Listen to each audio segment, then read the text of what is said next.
Assalamualaikum warahmatullahi wabarakatuh. Alhamdulillahi rabbil alamin. Wassalatu wassalamu ala ashrafil anbiya'i wal mursalin. Wa ala alihi wa sahbihi ajma'in. Apa kabar kawan-kawan? Alhamdulillah, badan sihat, minda cerdas. Kenalkah kawan-kawan dengan Sayyidatina Khadijah? Mari saya ceritakan. Dilahirkan tahun 68 sebelum hijrah.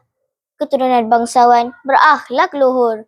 Berasal dari suku kaum Asadiyah, Sayyidatina Khadijah Sri Kandi tersohor. Khadijah binti Khailid bin Asad bin Abdul Uzza terkenal dengan gelaran At-Tahirah yang bermaksud wanita suci kerana akhlaknya sangat mulia. Khadijah jatuh hati kepada Nabi Muhammad sallallahu alaihi wasallam kerana kepribadian baginda yang digelar Al-Amin. Mereka berkahwin ketika usia Khadijah 40 tahun dan usia baginda 25 tahun. Rumah tangga mereka aman bahagia dan dikurniakan 6 cahaya mata. Firman Allah dalam surah An-Nur ayat 26. A'udzu billahi minasyaitonir rajim. Al-khabisatu lil-khabisin wal-khabisuna lil-khabisat. Wat-tayyibatu lit-tayyibin wat-tayyibuna lit-tayyibat. Maksudnya, perempuan yang jahat untuk lelaki yang jahat, lelaki yang jahat untuk perempuan yang jahat. Sebaliknya, perempuan yang baik untuk lelaki yang baik, lelaki yang baik untuk perempuan yang baik. Kita hendaklah menjaga akhlak dan maruah diri. Isu penderaan isteri sehingga ada yang koma menunjukkan tiada keikhlasan dalam perkahwinan. Hadirin dirahmati Allah sekalian. Khadijah isteri yang setia, penyabar dan penyayang. Beliau tanpa jemu menjadikan bekalan kepada suaminya berulang alik ke Gua Hira. Beliau tidak pernah merungut walaupun seringkali ditinggalkan. Ketika menerima wahyu pertama di Gua Hira, Nabi Muhammad sallallahu alaihi wasallam pulang ke rumah dalam ketakutan dan menggigil. Selimutlah aku. Khadijah menenangkan baginda dengan penuh kasih sayang. Beliau merupakan orang pertama mempercayai baginda dan beriman kepada Allah dan Rasul. Firman Allah dalam surah Ar-Rum ayat 21. A'udzu billahi minasyaitonir rajim. Wa ja'ala bainakum mawaddatan wa rahmah.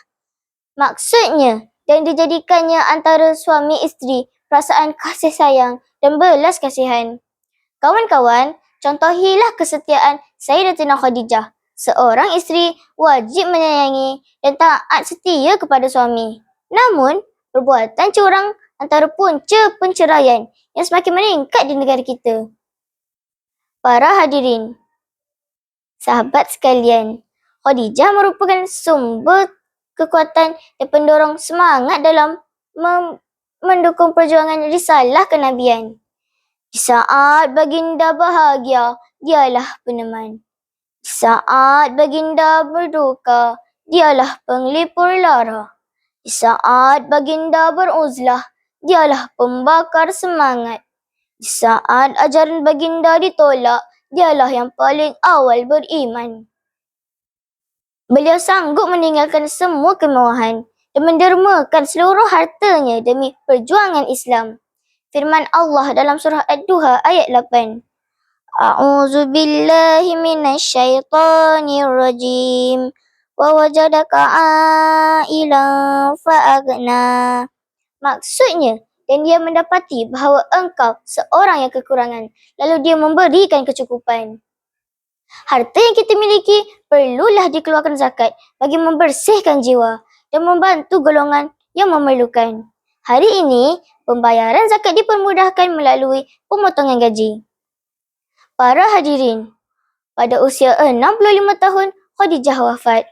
Pemergian beliau memberi kesedihan yang amat dalam di hati Rasulullah sallallahu alaihi wasallam. Oleh itu, marilah kita menjadikan Sayyidatina Khadijah sebagai inspirasi. Beliau membuktikan bahawa wanita juga boleh menjadi tiang siri di sebuah kejayaan dan perjuangan yang murni. Sekian, wabillahi taufiq wa hidayah. Wassalamualaikum warahmatullahi wabarakatuh.